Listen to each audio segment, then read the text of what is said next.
Call a meeting to order. This is the Plan Commission meeting of Tuesday, March 10th, 2015. Roll call. Johnston here. Grillo here. Gavich here. Kaviti here. Guzikowski here. Seifert here. Chandler here. Commissioners Correll and Dickman are excused, and it's also the birthday of Commissioner Carrillo. Happy 35th birthday. No cake or cupcakes were received? No. All right. We're all on a health kick. All right. Item 2 is the minutes of the February 24th, 2015 meeting. Seifert moves to approve the minutes of February 24th, 2015. Johnston seconds. Roll call. Johnston, aye. Grillo, aye. Gavich, aye. Was I at that meeting? I was, right? Yeah. Kaviti, aye. Guzikowski, aye. Seifert, aye. Chandler, aye. All right. Item 3 is significant common council actions. Carrie. Council approved an ordinance amending section 17.0403 sub E of the municipal code to reduce the parking setback to rights-of-way from 40 feet to 30 feet in the M1 manufacturing district. Also approved an ordinance amending another ordinance to extend section 11 time of compliance for a conditional use permit. Also approved an ordinance for a conditional use permit for a community-based residential facility at 1326 West Willow Drive. Also approved an ordinance rezoning a portion of the property at 2200 West Drexel Avenue from P1 Park District to I1 Institutional, and also approved a resolution for a CSM for the properties at 7433 South 10th Street, 7380 South 13th Street, 7444 South 13th, and 7460 South 13th. Mr. Mayor. Thank you, Carrie. Under discussion tonight and a review tonight is under new business is a plan review, site building and landscaping plan submitted by Jim Kaiser, PCA Architecture for a proposed financial institution with drive-through facilities on the property at 130 West Town Square Way. Tax key number 813-9044. Carrie. This proposal is within Drexel Town Square. It is on the property that is in red on your screen right here. This is located within the perimeter commercial sub-district within Drexel Town Square. The site plan that is before you is showing a U.S. Bank facility. Zoom in here a little bit for you. There we go. So we'll start with parking supply and demand, which the requirements within the DTS, General Development Plan and Regulating Plan, the approximate requirements for commercial, office, and retail are 3.5 to 5 stalls per 1,000 gross square feet. That would equate to approximately 14 to 20 parking stalls for the proposed 3,900 square foot building. 26 stalls are shown, 7 of which are on the east side of the building, as you can see right here. There is no entrance on the east side of the building. This is actually an emergency door. There's also no internal sidewalk to provide a pedestrian path between these parking spots and the entrance on the west. So there is a recommendation that either those stalls be relocated, eliminated, or have a pedestrian sidewalk to the entrance elevation on the west. There are also 9 stalls provided on the west side of the building. Just to maintain a clear entrance, we recommend moving the handicap stall just one down, so swapping these. There are no separate service areas, as this is a bank. Dumpsters are provided right here on the southeast corner within an enclosure, which will be 6-foot-tall brick veneer walls with a stone cap to match the building. Painted metal rib pan and steel gates will be attached for the enclosure, the gate. Landscape plan actually shows a little bit of screening for that dumpster location. However, it won't be a full vegetative screening just due to the type of vegetation proposed, but it is within a masonry enclosure. There are landscape zones that have been identified on this parcel as part of Drexel Town Square. Landscape zones are on both sides of West Town Square Way, so on either side here. Now, there is a bioretention area here which may prevent some landscaping in this area, so we just recommend that the applicant coordinate with the plans for that bioretention area.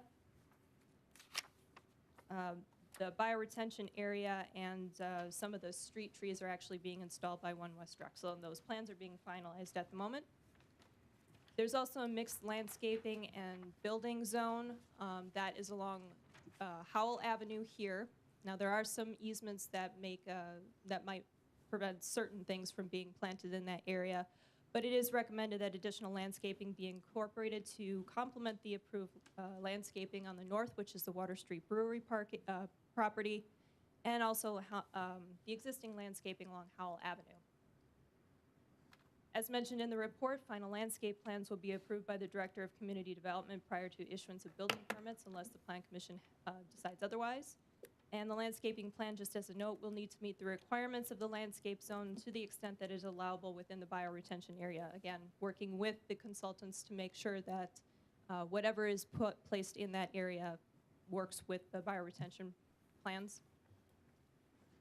Also, just a recommendation, if it's possible, we would ask that the parking area on the west be moved just slightly to allow for additional vegetative planting and screening along here. But again, that would somewhat depend on the plans for the bioretention area. As a note, all ground-mounted mechanicals will be required to be screened. And if we move on to the building, these are the proposed elevations for the buildings. And we do have color renderings that have been submitted, and I will get to those in just a moment. What you're seeing is a 3,900, again, square foot LEED certified building with a 3-lane drive-through on the north side. Just as a note, signage is shown on here, but it is not part of this review. Lighting on the plans is shown, but they will be using the Guardco Pure Form as is required throughout DTS. Roof line varies through the use of parapets. You'll see that there's a parapet on the west side. This is the entry facade. Also mirrored on the south. This will turn into this corner here, and a parapet on the east, which will look like this. Now, these colors are slightly off from what will be seen in real life, but if you have any questions about that, I do have another image that shows a different bank location that uses a color that's similar to this. So on the southeast corner, we're looking right here, there is an 18-foot, 9-inch brick veneer tower element, and that is actually on this side here. This sort of mirrors the parapet that's on the west, or the entrance facade here. So on that west elevation, glass and brick veneer are at 89%, 11% is composite metal panel. Overall, there's a 41% glazing on that side. 25% of the facade is clear glass, and 16% is spandrel or frosted glass. Now, according to the General Development Plan and Regulating Plan, a minimum of 30% clear glazing is required on this elevation, as it is considered a primary entry facade. On the south elevation, the clear glazing is at 23%, frosted is at 12%, brick veneer is at 40%, and composite metal panels are at 25%. On this facade, a minimum of 20% clear glazing is required, as it is considered a non-entry facade. However, up to 50% of the required glazing may be spandrel on this elevation. On the east, the glazing is at 39%. Majority is actually frosted and spandrel because this is where their back-of-house operations will be located. Clear glazing, just to break it down, clear glazing is at 7%, spandrel's at 18%, and frosted glass is at 14%. Brick veneer is the dominant building material on this facade, and composite metal panels make up 10%. A minimum of 30% clear glazing is required on this elevation, as it is considered a special entry condition facade. That's per the PUD. And on the north elevation, the materials are comprised of mostly brick veneer at 66%. Clear glazing is shown at 20%. Spandrel is at 22.5%, as is frosted glass. And on this facade, a minimum of 20% clear glazing is required, although 50% may be spandrel.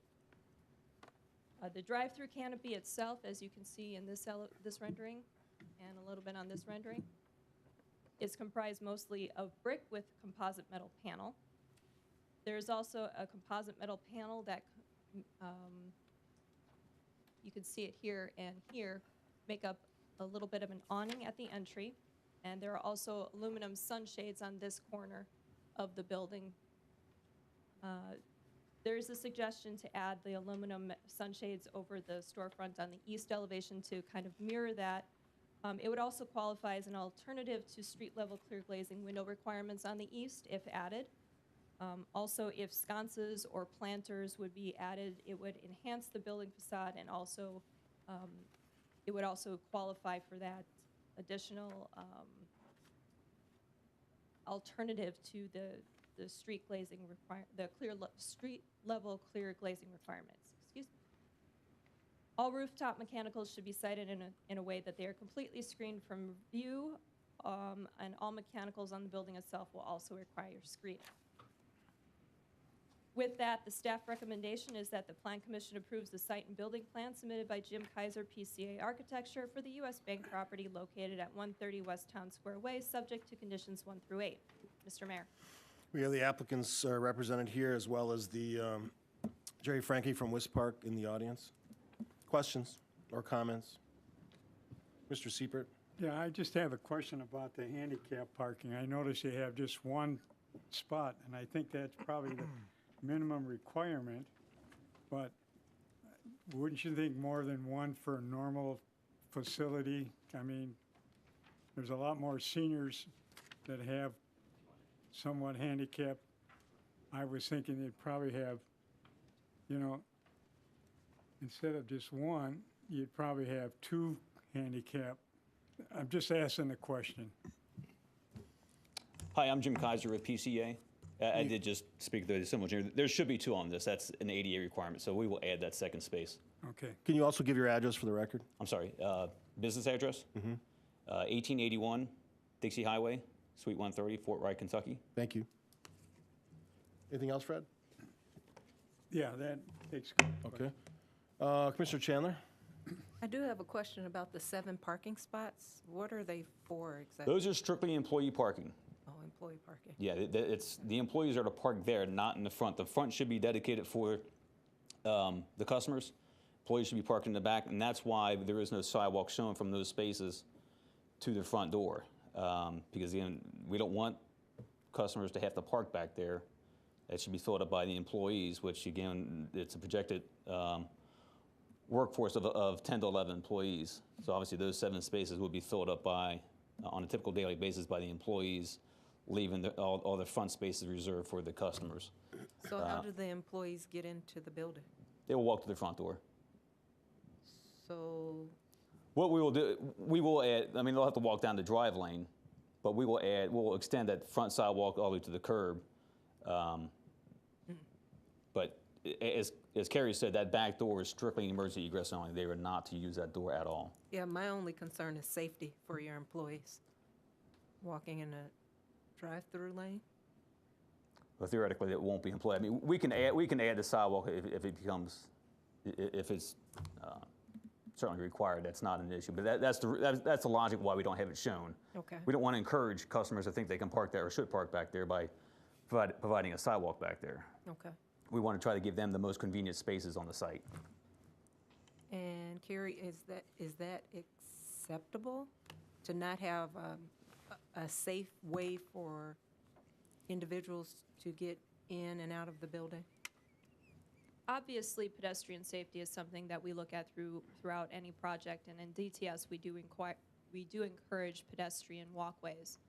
In this case, it would be up to the Plan Commission whether or not that would be a condition of approval to require a sidewalk, but staff did flag it so that it was noted that there would be no pedestrian crossing and that they would have to go in that drive lane in order to get to the front. So it would be a good idea if we could extend the sidewalk, as Mr. Kaiser said that they'd be willing to do. Thank you. Thank you. Commissioner Bekavitz? Actually, mine was kind of covered too with the employee parking and the sidewalk. On that south side, you got quite a bit of landscape going, so if you put the sidewalk in there, how does that affect your green space at all? Will it? Well, there's a requirement for landscaping adjacent to buildings, but there's plenty of room there. They're showing in excess of what is required for landscaping adjacent to buildings. I guess, no, you know, I want to see everybody safe, but by the same token, I guess if it's a narrow walkway, I don't know. I'm a fan of the landscape. but safety's important too, so. If that's condition, if that's the rest of the way they feel, I guess I'm okay. As far as anything else with the turn radiuses with the fire department, Mike, any comment? Especially on the south side, that looks pretty standard, doesn't it? As far as the turning radiuses, it's, we're looking at mainly the main entrance in and then the entrance at Water Street Brewery to cut down from the south. It's more of a case of access roads, and they leave a good access road along the west side, the front of the building. It's over 20 feet in width, very good access for the fire department. We wouldn't consider the southern road an access road. It's too narrow. That's 14 feet. They've got good space at the back. Along the north side of the structure, how tall is your overhang?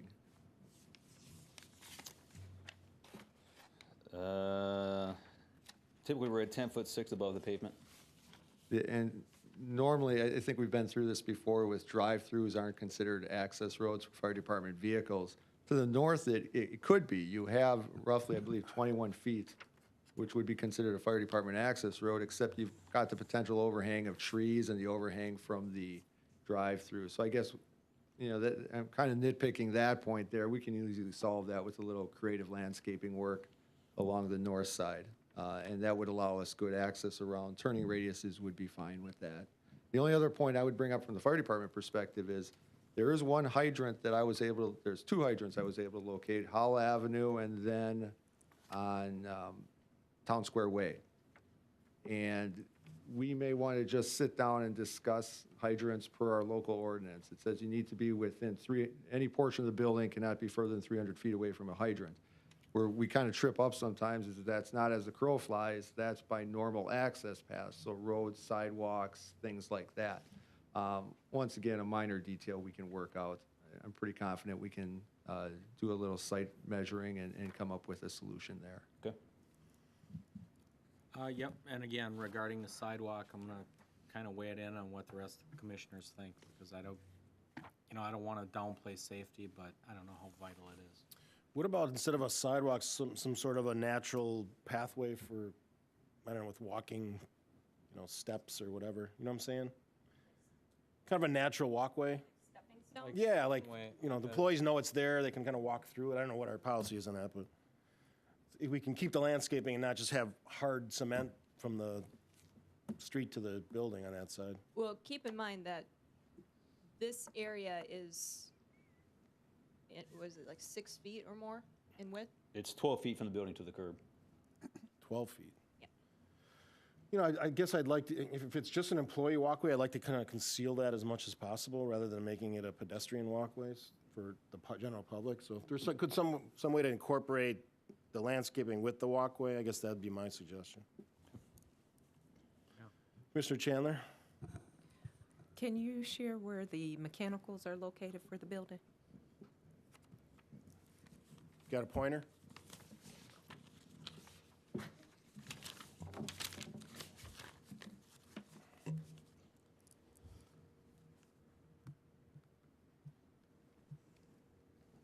Okay. Those three rectangles? Oh, okay. I got a question. Okay. And what exactly are those 3 items there? Those are the condensing units. Oh, okay. The air handlers are inside the building.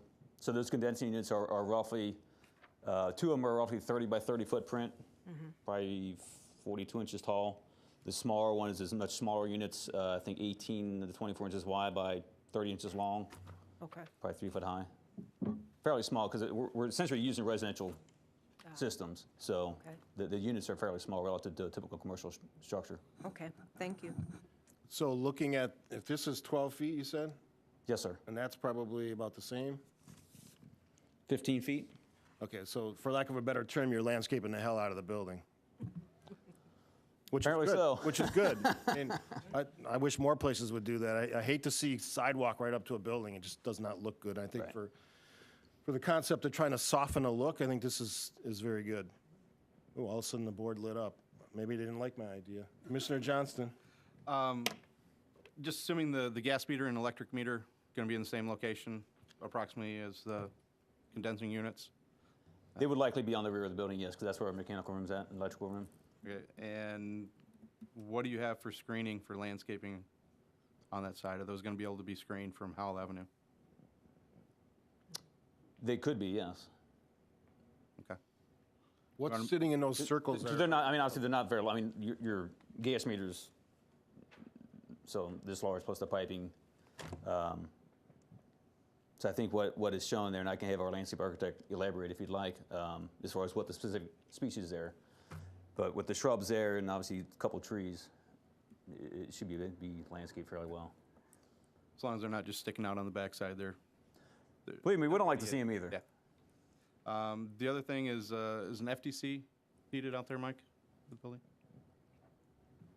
The building is not sprinklered. Okay. That was it. Okay. Alderman Bekavich? Guess I'll ask a question, but I think it's gonna be a no. You don't have a backup generator, do you?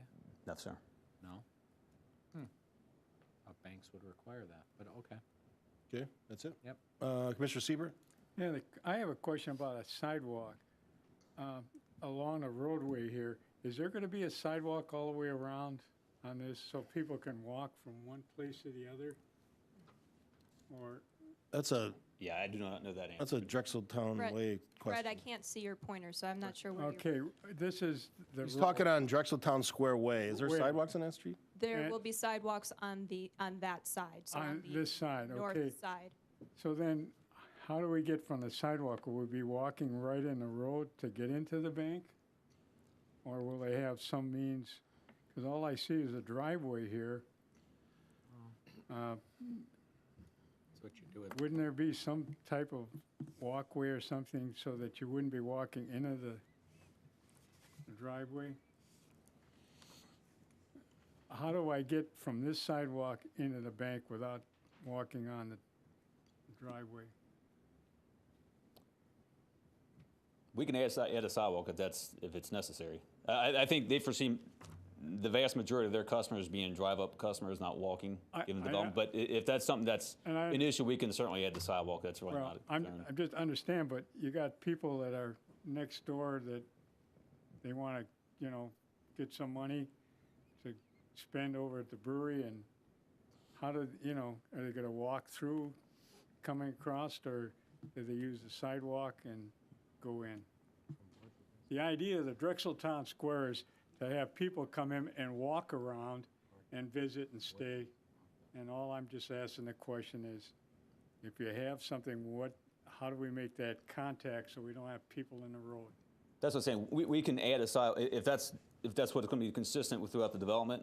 We can certainly add a sidewalk along the entry drive, connecting the sidewalk from Town Square Way up to the intersecting parking lot. Isn't this all But that natural area in here? That's part of my hesitation. That's all a That's water. bioretention basin, so I'm not sure how much room we've got to work with. I'm not sure that they have any room to work with that. Yeah, I mean, we can only do what we can do, and this is a natural area that's left. Once we make it that natural, it stays the way. We're not adding walkways through it. Yeah, and I think that bioretention goes along a pretty fair long stretch of Town Square Way, does it It not? does. At least near this lot. On the grading plan, if you want to show that. I guess to Fred's point on connecting the parcels, there certainly could be a small, I don't want to say access, but just some way, if somebody were to go from the Water Street, if there was like some small connector that left open through the landscaping, again, with the similar concept I talked about for the employees, just so there was some way to get through if they wanted to walk. But again, I don't want to add concrete to something that we're trying to. But yeah, Watertown Brewery is planned north on this screen, so we can certainly extend the sidewalk that's in front of the bank to the drive-through lane, and then cut across to the landscape peninsula. We can add a piece of sidewalk there. That What happens connects when it those gets two to Water Street parcels. Brewery? Do they have plans to connect that? I don't know. Right. So the problem is you'd be building a sidewalk to nowhere. I agree. I mean, we don't want to do something if it's not going to be used, but again, if it's minimal money. It'd be great to have all that connectivity, but people are going to find a path to get where they want to go. Right. Whether it's through a parking lot, whether it's you're through an in a large development. Most people are going to walk through the parking lot anyway. It's really not that uncommon. But again, But it's again, not a problem for us to add the sidewalk if that's the consensus. Go ahead, Jerry. The key that we have, though, is we want to have people walk from one store to the other. You know, you just don't want them to drive in one and then drive out and go someplace else. The idea is to make this kind of a walking type program. And all I'm saying is, how do you get from the main sidewalk into the facility without getting into a traffic pattern or lane? Jerry Frankie, West Park 301 West Wisconsin Avenue, Milwaukee. I'm embarrassed to say I don't have the answer to that, but your point is valid. We're going to have to take a look at that and see what we can come up with. We understand and we think it's a good point. I just don't have the answer. Some kind of walkways through that. Trying to protect the people. Oh, it's a good point. I just don't have the answer, don't have the detail. But I thought we had sidewalks all the way around on that north side, from what I recall, and it's just not showing up in the maps that I have with me. We'll look at that and ask Carrie or Doug to get you an answer on that. And again, I don't want to add cement when we don't have to have extra cement. Okay, I heard that. agree, but I don't want people to be in a road or traffic pattern. Agree, because it's a narrow road to begin with.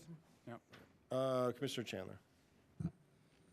For the dumpster, can you give more information about the screening, since that's right on Howell?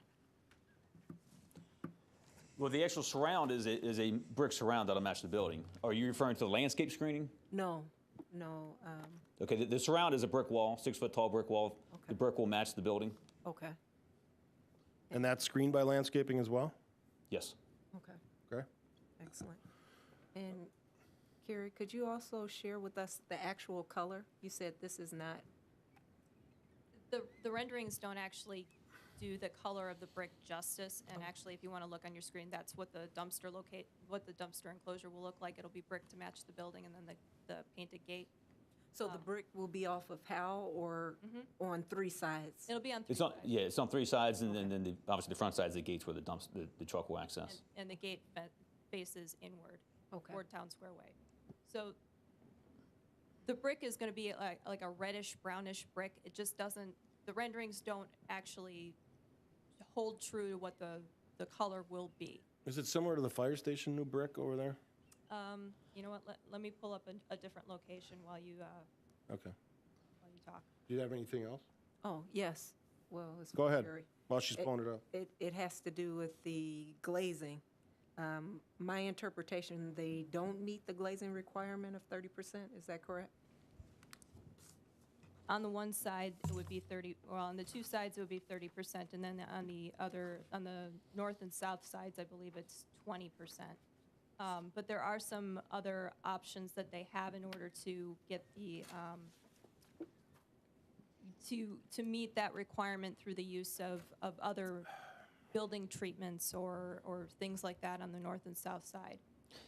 If I could add to that, the requirement is 30% of clear glazing, which obviously on the east elevation, which faces South Howell, because that is, as Carrie said, that's the back of house. That's where their vault is, their cash rooms, ATM rooms, break rooms, essentially all the secure spaces. Obviously, they don't want glass, at least not clear glass. So clearly, we don't meet the clear requirement, but that's also where you have quite a bit of glass in general to give it the appearance. I mean, South Howell is 150 feet away from this building. So we are using a store-foot system using glass consisting of both clear glass as well as a frosted glass, which is almost like a translucent, as well as a spandrel glass, which would be a colored glass. So admittedly, we don't meet the requirement, but we're also trying to compromise, so to speak, by giving the appearance that we do have certainly more than a percentage of glass. It's just not all clear. Again, from South Howell, this is not a typical retail establishment where you've got customers walking up to see the goods that are being sold. We're 150 feet away from the street that people are going to walk up to. Is that from building to curb? What is that measurement you're talking about? Correctly, I'm sorry, 129.4, and that would appear to be the curb. Okay. Is it property line? Property line to curb on Howell? No, building to property line to the Howell, the property line along Howell. Okay. Another 25 feet to the curb. So yeah, then got 100. Is that consistent all along Howell Avenue for all those lots? That kind of barrier, natural barrier? No, it's not. No? This is just how the building's set back on this lot. Okay. So on your screen is an example of what another location looks like using the same color brick. And this is another location using the same kind of brick. And that picture, just to clarify, there's two brick colors in there. The band is a brown brick. That's not what we're proposing here. We're proposing the field brick, which is, as she says, it's actually a mix of brick. But they call it a blend. So it's a mix of different shades of brick. So it won't. But from a distance, it'll appear as essentially, for lack of a better term, red, reddish brown. It just won't have this striping pattern. That's correct, yeah. However, from the renderings or the items that we saw in our packet, there seem to be two different colors. Not on the brick. The non-color, or which one is this?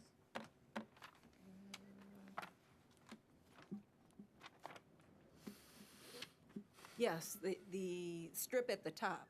What is that strip? That's not brick. That's actually That's metal. composite metal. Oh, metal. Yeah. Okay. Okay. Thank you. Alderman Guzikowski. I like the design, good-looking building. The concerns that I had regarding the employee access from the parking would be, I would probably concur with most everyone here. How do we find a safe way without putting in the sidewalk? I mean, the least amount of concrete, the better as far as I'm concerned. I like the landscaping as well. The screening was addressed both at the dumpster on the back of the building. And I had a question on the fire department, but that was answered, so thank you very much. Alderman Bekavich. Not to beat a dead horse, but I'm gonna go back there. As far as the sidewalk goes, this is very similar to Landmark Credit Union, which is down the way. And I've already shopped at Woodman's, which would be the equivalent of like a Myers. And I've walked over, and yes, you do have to kind of walk through the lot. But what they have is between, if you guys can picture Buffalo Wild Wings building, there's a short little sidewalk that was put in there through the landscape if somebody wanted to walk from the bank over to the restaurant. And I think the same could be done to Water Street, just that strip as the mayor suggested. As far as walkability within Drexeltown Square, keep in mind that Drexeltown Square has a ring of sidewalk around it on Drexel and Howell Avenue. And if I'm not mistaken, places like Water Street Brewery and what have you have a sidewalk connecting that down. Am I correct in that? Mm-hmm. So- There's plenty of So, sidewalks. I mean, there's walkability. You may be on the outside, but for your own safety, it'd probably be the way to go. So I just kind of wanted to point that out. I don't think it's really designed for interior walking, more or less. I think the downtown area is something different, but the perimeter is kind of traditional like you see up on 27th and other areas. Yeah, that's exactly what That's it. I was going to say. The eastern portion, and we've talked about this at other meetings, is different than the Main Street West area. Completely different animals. East part, more traditional, the rest new. Mr. Johnston. Just continuing on with Commissioner Bakavich's comments there, the bioswale does pretty much take up that entire entryway on there, so that's pretty much this entire area through here. It'd be very challenging to try and get a sidewalk pushed through there. We can definitely take a look at it, see what we can do, but I don't think there's enough room with the bioswale and the grading out there and the roads to get a sidewalk through there. Okay. And Commissioner Chandler. I just have questions about safety measures. So what are your plans for safety? In particular, since you have those 7 parking spaces in the back of the building where there's really no visibility. U.S. Bank has a requirement, and they actually comply with the California state law, financial law, regarding lighting of ATM machines. ATMs under the drive-through. So they had minimum requirements of 2-foot candles within 50 feet radius of the ATM, which would pretty much encompass or be very close to those parking spaces. I mean, we do have site lighting around the site. That site lighting is on, at least at the ATM, within the ATM area, that's on 24/7. That is a requirement. But again, there is site lighting. In the back of the building? Yes. And where is that located? Carrie, did we send you the site lighting plan? You did.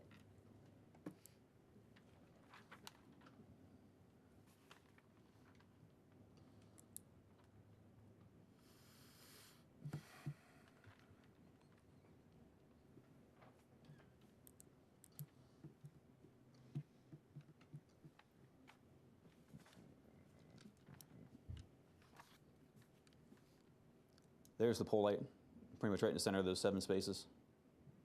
Oh, okay. Where's the other lighting located? There's one there, Uh-huh. and one here, and one here. And there's also lighting on the canopy, or under the canopy. Wonderful. Plus, again, that's also facing South House, so from a visibility standpoint, it's pretty visible. Keep in mind by NEC code, you need so many foot candles per square foot, parking lots, different buildings, and it all falls under the approval of our electrical inspector. So before anything's issued, Jim has to good. give it its blessing, and he's got all the calcs for that. Okay. And I also have another question. Are there any location conflicts with other banks? Because I know we have several that are in close proximity. What do you mean by location conflicts? Like, our goal is not to have the same service offered by certain There's nothing in the code that businesses. says that. Okay, The marketplace determines that. okay. Excellent. Any other questions? Commissioner Seifert? Yeah, I just have a question. Is this really the best location for this bank? This is the location they would like to be at. Okay, I'm just curious if, Yeah, they already own the land. Yeah. okay. Just asking the question.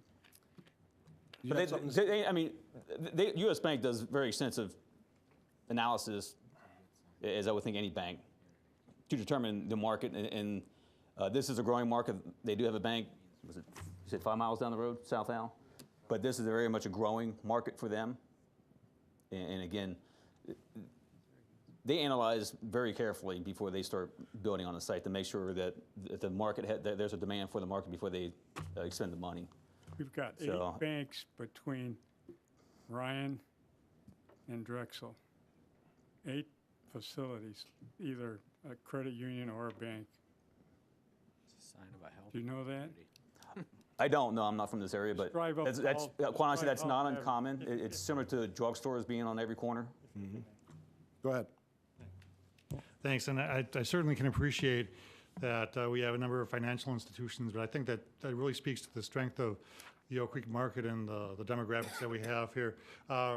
Again, we've, as a community, have taken a very conscious decision to let the market dictate whether or not we have too many restaurants, too many banks, too many of this, too many of that.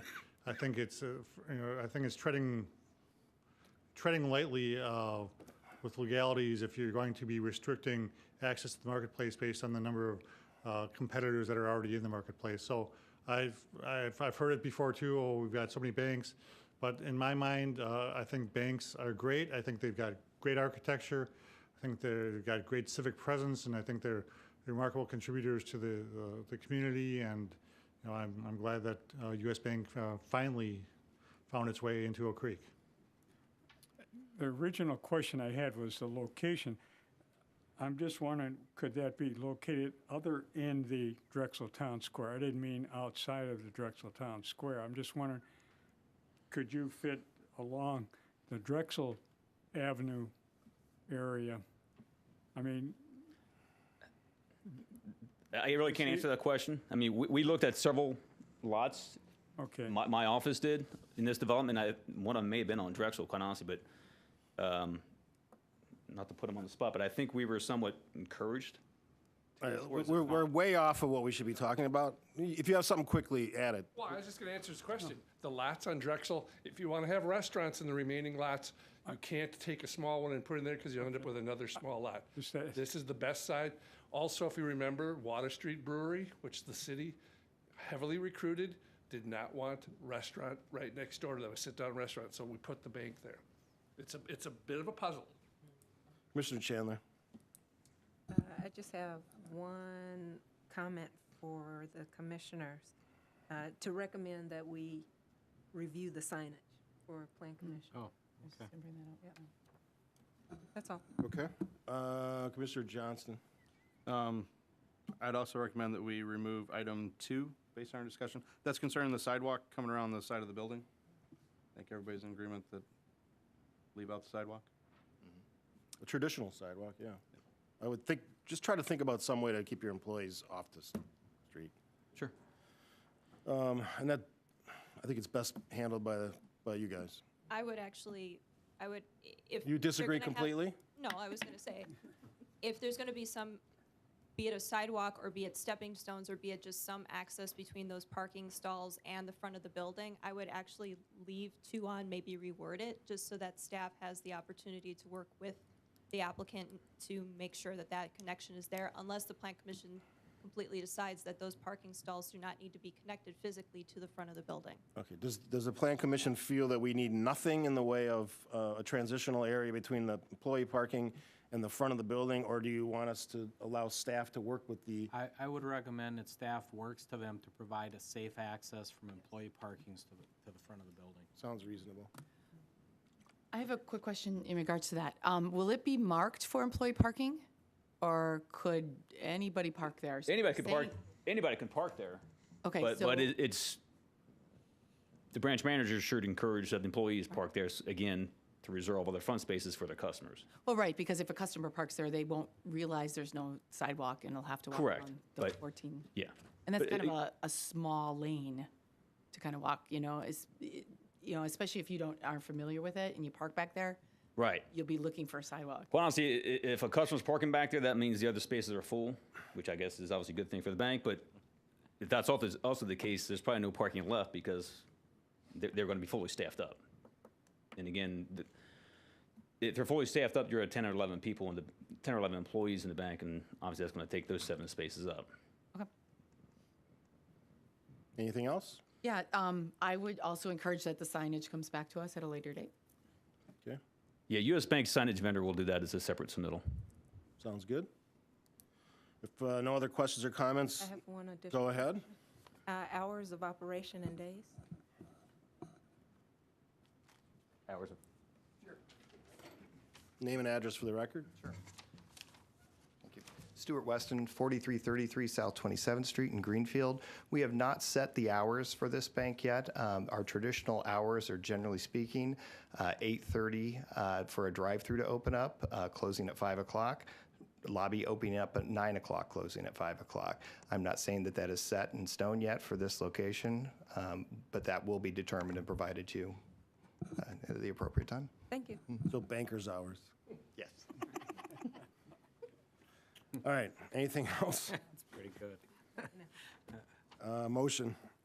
Kavich will make a motion that the Plan Commission approve the site and building plans submitted by Jim Kaiser, PCA Architecture, for the U.S. Bank property located at 130 West Town Square Way with the following conditions. 1, that all building and fire codes are met. Excuse me, Dan, let me help you with number 2.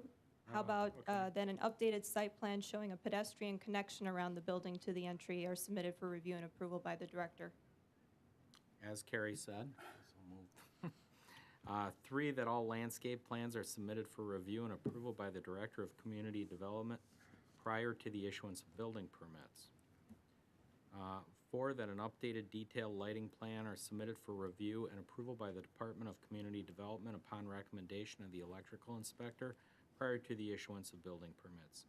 5, that detailed plans for the signage are reviewed and approved by the Plan Commission. 6, that the plans addressing grading, drainage, and stormwater quality, including the use of the use of stormwater best management practices, be approved by the city engineer prior to the issuance of building permits. 7, that all mechanical equipment is screened from view, and that all water and sewer utility connections are coordinated with the Oak Creek Water and Sewer Utility. Guzekowski will second. Roll call. Johnston, aye. Carrillo, aye. Kavich, aye? VDI. Guzekowski, aye. Seifert, aye. Chandler, aye. Thank you. Good luck with your venture. Thank you. Motion to adjourn. Carrillo moves to adjourn at 6:44. Seifert seconds. Roll call. Johnston, aye. Carrillo, aye. Kavich, aye? VDS. Guzekowski, aye. Seifert, aye. Chandler, aye.